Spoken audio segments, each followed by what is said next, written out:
I've been to the mountaintop. Like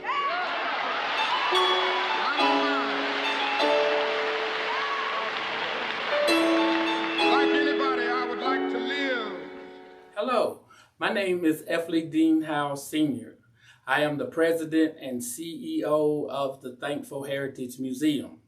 Thankful Heritage Museum is a traveling Black History museum with interactive workshops and presentations, and Thankful Heritage travels to the schools, the businesses, churches, and community centers to do programs on African American history and race relations. And so today we're going to talk about the life and legacy of Dr. Martin Luther King Jr. We want to talk about his accomplishments as well as his history and the impact that he had on America and the world. And there will also be memorabilia that we'll be showing and talking about. And this is one of the photos that we have where Dr. King was touching people and people were able to touch him. And that's one of the great things about the life of Dr. King. He was able to touch people, and they were able to get a feeling of him and hear his speeches. And so thank you for joining us today for this podcast. Hi, I'm Efley Howe, and again, I'd like to talk to you about Dr. Martin Luther King and about different memorabilia that we have honoring him and the legacy. And we have a bust of Dr. King, and it just shows his likeness and a man who was loved. And a lot of times we see programs about him, and it's just wonderful that most homes have something around that touched Dr. King's life, and he's a perfect example of what Constitution of the United States and the Declaration of Independence means. And so the first item I'd like to show you is Jet Magazine. And so Jet Magazine covered Dr. King from the time he first came into the civil rights movement with Rosa Parks in 1956. And the magazines were a way that the world actually got to see how things were in Montgomery. And the newspapers would give their parts and show what they were talking about, but Jet would show pictures and give in-depth interviews. So if you have some of the older Jet magazines that have Dr. Martin Luther King in them, then it is a wonderful addition to not just have a picture, but you also have that history within the book, and it shows what was going on at that time in his life and the civil rights movement. But Jet also showed the sports figures, the entertainers, and how the world was looking at all the different things dealing with civil rights in the 50s and 60s and 70s. So this is just a very important book. Also, Dr. King, he authored 5 different books. So one of the books, A Strength to Love, that Dr. King wrote. And so these books were based on how his life was going at that time and the struggles that he was fighting in the marches. Also, another one is Where Do We Go From Here? And Dr. King, one of the most famous ones is Why We Cannot Wait. Because in '63, when Dr. King was arrested in Birmingham, the white ministers got together and said, Dr. King, well, why can't we wait? Why can't you the black people just wait for things to get better? And he said this wait almost always means never. So Dr. King, put it out there, and showed what it meant to take the words of the civil rights and to go out and fight for them. So also, Stride Toward Freedom is another one of his books, and The Trumpet of Conscience. So Dr. King was a young man, and he died at age 39. And what a lot of people don't realize is that Dr. King enrolled in college at age 15 at Morehouse. And then he got his doctorate at age 25. And so Dr. King was just a very important human being. And he really connects a lot of the words that we have in the Declaration of Independence and the Constitution to what it means every day to go out and live and fight for your civil rights. And so one of the things Dr. King did, he had a lot of speeches and he had a lot of sermons. And one of the albums that Dr. King had is when he was touring for the March on Washington. And this first album is when he was in Detroit. And so Dr. King did talk about the I Have a Dream while he was in Detroit, but he also talked about it when he was in North Carolina, going through those same places and trying to get people to come to the march. And so it was just wonderful that there were instances that were caught on film and on record by Dr. King giving the speeches. And so Dr. King has many albums. He's on the face of many magazines and many newspapers. And so this is the first part of our tribute to Dr. Martin Luther King, his life legacy. Dr. Martin Luther King Jr. Thank you. Hello. We'd like to talk about some more of Dr. Martin Luther King collectibles and memorabilia for this segment. Okay, this is a bust of Dr. Martin Luther King, and Dr. King has quite a few statues and different things now that we see his face on, and it is a likeness of him. And so it is wonderful, even up at the mall, the National Mall, Washington, D.C., along with the presidents. We have a likeness of Dr. King. So this is great for your home to have a bust of him, and it is a conversation piece that all your guests and people who come into your home will be able to see and talk about in the life and history of Dr. King.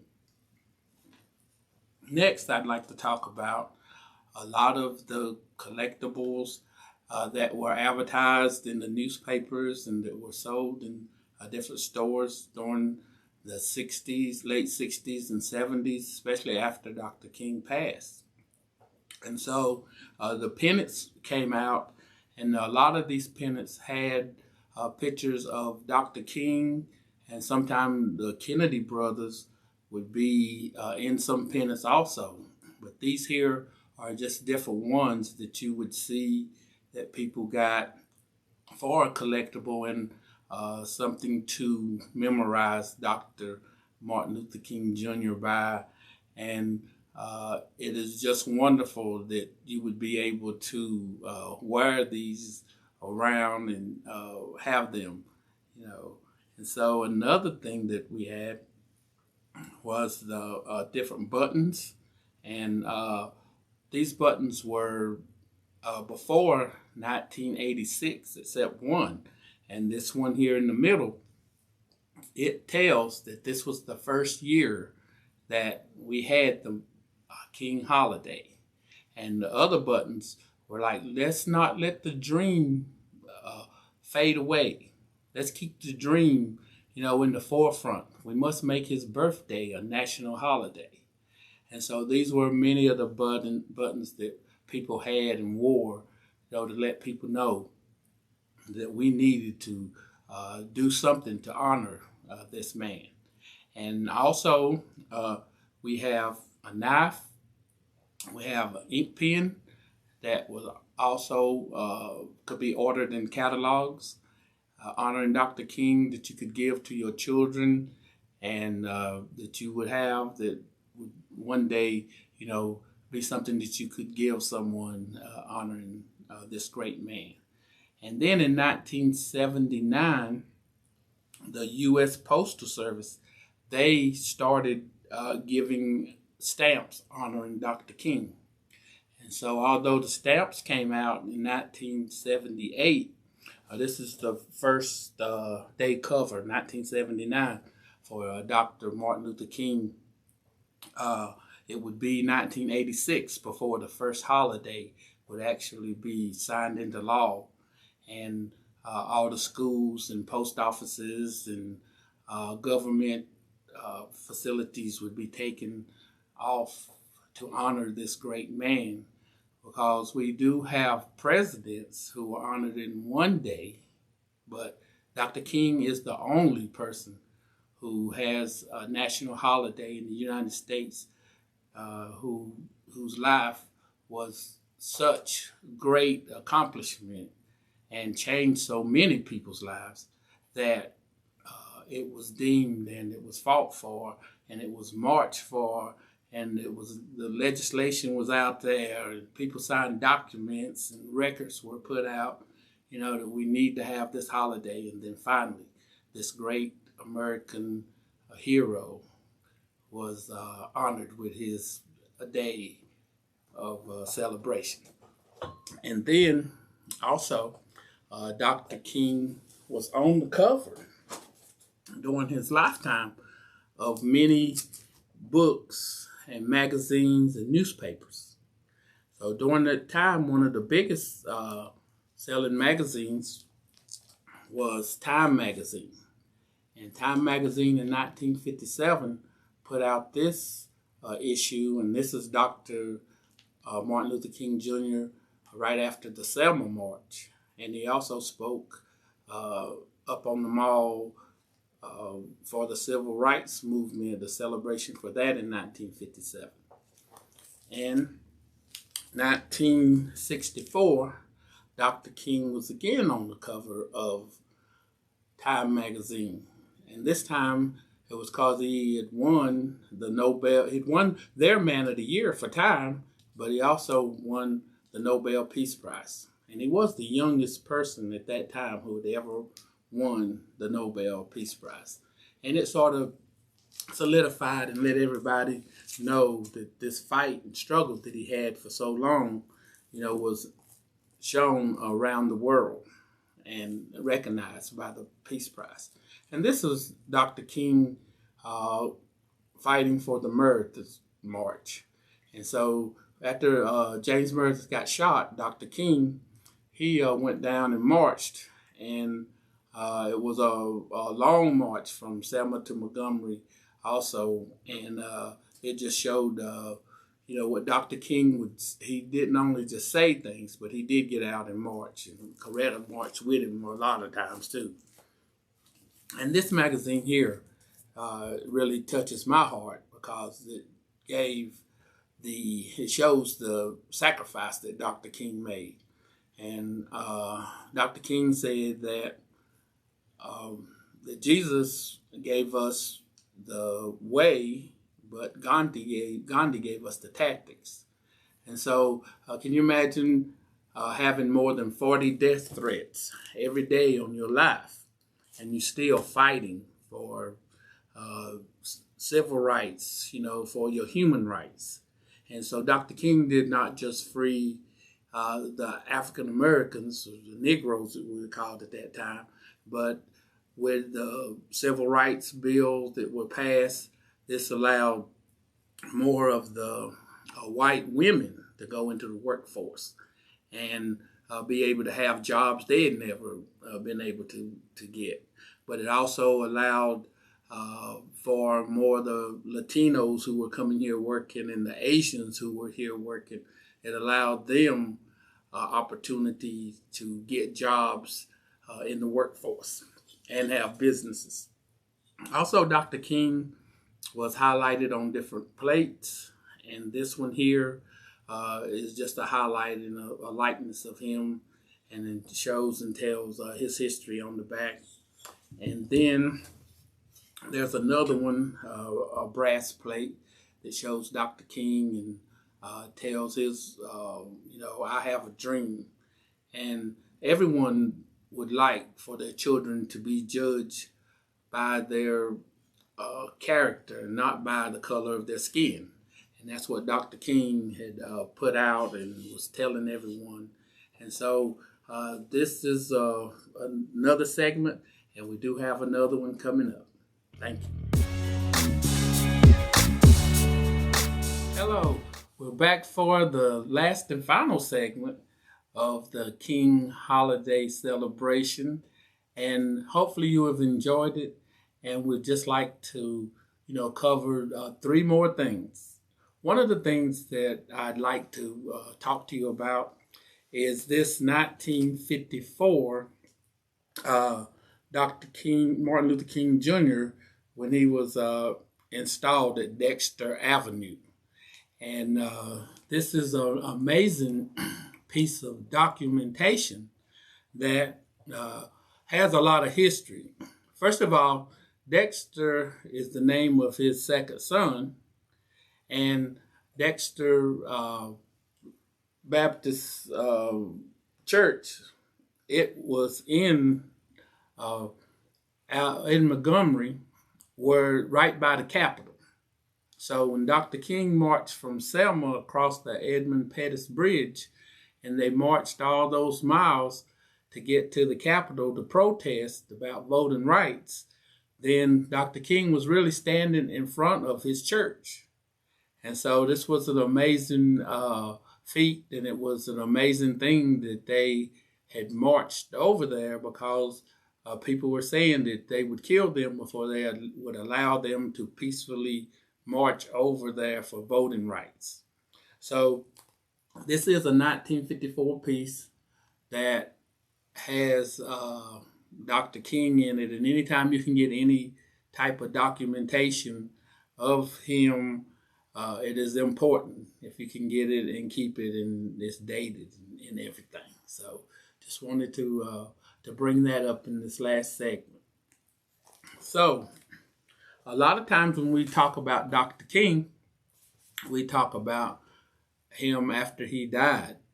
But while Dr. King was here, he wrote a segment for Ebony Magazine.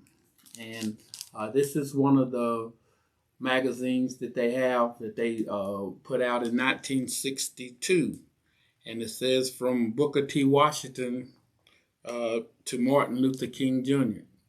And so this is one of the nice things about our race that we had from 45 until just recently in 2019 with Ebony, where we always had our history that was put out in front of us. Then another one that Dr. King had, this is May in 1968. And so in 1968 in April was when Dr. King was assassinated. And so this shows our early magazine the month after the assassination, and it talks about him. I've been to the mountaintop, where he gave the speech and told about how he hoped that he could see us going to the promised land, and although he wouldn't get there with us, but he knew that, times were changing, and the Lord let him see it, and he passed it on to us. Then this is September 1968, and this is him with his wife, Coretta Scott, and they were had marched earlier, but it just shows 2 young individuals who were out to change things, and they did. And it was just an amazing time to live in. And so I was 10 years old at this time, but I do remember hearing Dr. King, and if he was around and Dr. King started talking, people say, shh, shh, shh, Dr. King's speaking, it's important. So you learn to hear that voice of Dr. King, and when you did, then people respected it. And then this is another one, King from Montgomery, Montgomery to Memphis, and this is 1970, and it's dated there, another Ebony. So Dr. King was on Time, Newsweek, Life, Ebony, and so this is Dr. King during after he was assassinated. and presidents and a lot of government officials and people all around the world came to his funeral. And so this shows him April the 12th, 1968 on the cover of Life magazine. And then this shows the next week when they had Coretta Scott there. And there was a Pulitzer that was won because of this picture and her daughter in her arms, but it just showed the grief, and it just showed, just how much she sacrificed trying to, be there as a helpmate and being there with him. And then inside of this magazine is this picture here. And this picture here shows how many different people came out to celebrate the funeral and to mourn. And it is just a picture that just shows so many different people. And it is just wonderful to think that this man was honored like this for people to follow his casket, as well as to keep his dream alive. So that is some of the magazines. And one of the, I guess the last thing of the segment is I'd like to show you a couple of newspapers. This is Greensboro's newspaper. And they highlighted Dr. King. Now there's 2 times in American history that events have happened and over 100 people, 100 cities had rioting and some places set on fire. The first time was when Jack Johnson won the heavyweight championship. And the next day, black people were brutalized, and it was just terrible time because this man was champion. But then the other time was when this 39-year-old minister who fought for justice and equal rights, who gave his life, even though he's being threatened, to fight for what the Constitution and the Declaration of Independence stood for. And so it is just wonderful, when you look back at it. But this was the newspaper in Greensboro, 1968. And then this is the newspaper in Raleigh in 1968. And so it just shows, again, where the President of the United States and the governors were asking people to please, stop the burning, stop the rioting. But at the same time, people were frustrated. You have a minister, a peaceful man who won the Nobel Peace Prize. He's murdered down just because he wants voting rights and civil rights, and he wants things to change. And so this is just another part. And in conclusion, I'd just like to say that we have this magazine. And this was another Life magazine. And this one came out in September '88. But it just covers the dream then and now. And as we have a holiday celebrating Dr. King, and as his many words are out there with the Declaration of Independence and the Constitution being talked about, and we see the many marches, then it's just wonderful to know that a bullet could not stop this man and could not stop the movement to have equal rights in the United States and in the world.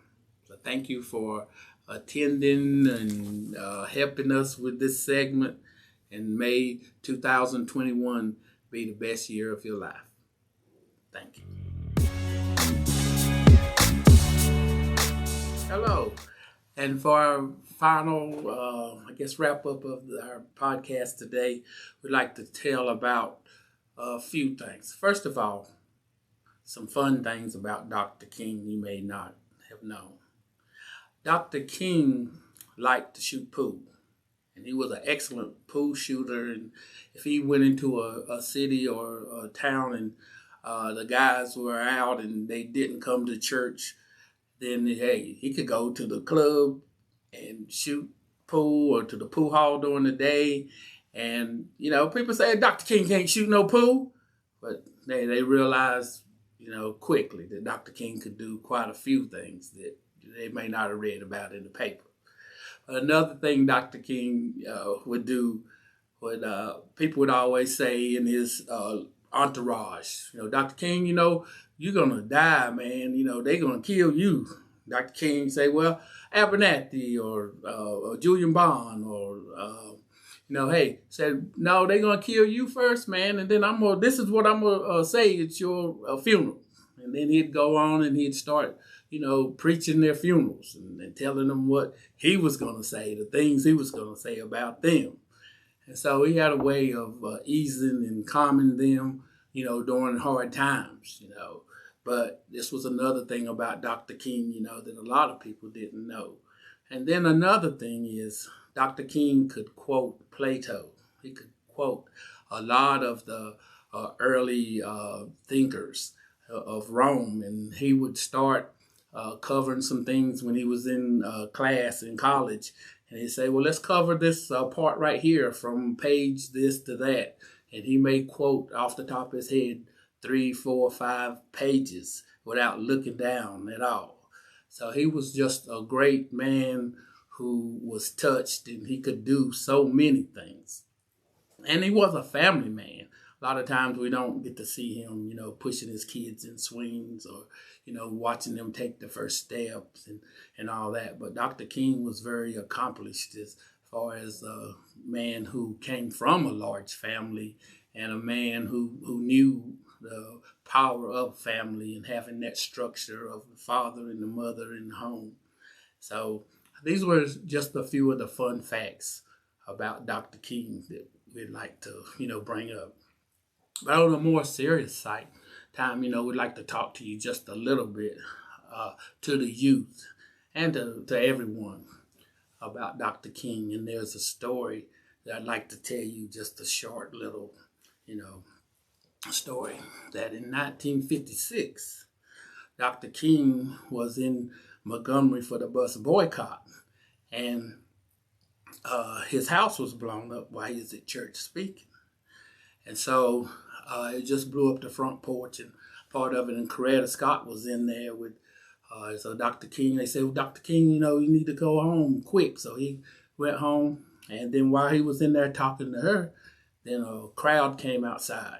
And the crowd was like, you know, they were just so mad at the police. And so these white policemen, because there was no black police at that time there, and so they were like, man, you know, Dr. King come out and speak to the crowd and say something to them, you know, to get them to be quiet. But instead of him saying that's your problem, Dr. King came out and he addressed the crowd. And he said, that one day the youth who are not yet born, but who will come into this world with new privileges and new opportunities, I want them to know and see that these new privileges and opportunities did not come without someone suffering and sacrificing for them. And so with that, that is what Thankful Heritage does. We would like to let everyone know that we talk about the suffering and sacrifices that have been made by this great man and other civil rights leaders. We lost John Lewis and C.T. Vivian. We've lost a lot of our civil rights fighters, but in you, there are new civil rights fighters that are out there today who are fighting for rights, and people are marching all over the world trying to police the police, to see why the president has his stand on the civil rights, as well as the new president with his stand on civil rights. So to the youth, you know, please, you know, don't let these opportunities and privileges that you have go by the wayside. The people didn't march and fight so you could have $1 million contracts to play football, baseball, basketball, or go out here and cut records and call people out of their name and fight and shoot and kill our own people. So, you know, just please, you know, think about it, because other people have given their lifetime as being activists and being fighters. And so you can do that too, but it takes something within you to want to do it. So we'd like to say that. And then also, we'd like to, let you know that Thankful Heritage is a mobile Black History museum, and it is a place that we take to the schools, churches, community centers, and we talk about African American history and diversity. And it is a trip down memory lane for the seniors, and an opportunity for the youth to see many things that their parents, grandparents, and teachers have taught them about. So please, go to our podcast and, look it up and look and see some of our presentations. And if you have a suggestion, our website is thankfulheritage.org. You send us something. Send us thankfulheritagemuseum.org. Send us a text or something letting us know what you would like to see, or let us know how you feel about our program. And in closing, we'd just like to say, please follow our podcast. We're going to have 4 different podcasts in the month of February for Black History Month. And so we're looking forward to that. And hopefully you are too. And it's just wonderful that you came and spent this time on our podcast. Thank you. We've got some difficult days ahead, but it really doesn't matter with me now, because I've been to the mountaintop. I don't mind. Like anybody, I would like to live a long life. Longevity has its place. But I'm not concerned about that now. I just want to do God's will. And He's allowed me to go up to the mountain. And I've looked over and I've seen the promised land. I may not get there with you, but I want you to know tonight that we as a people will get to the promised land.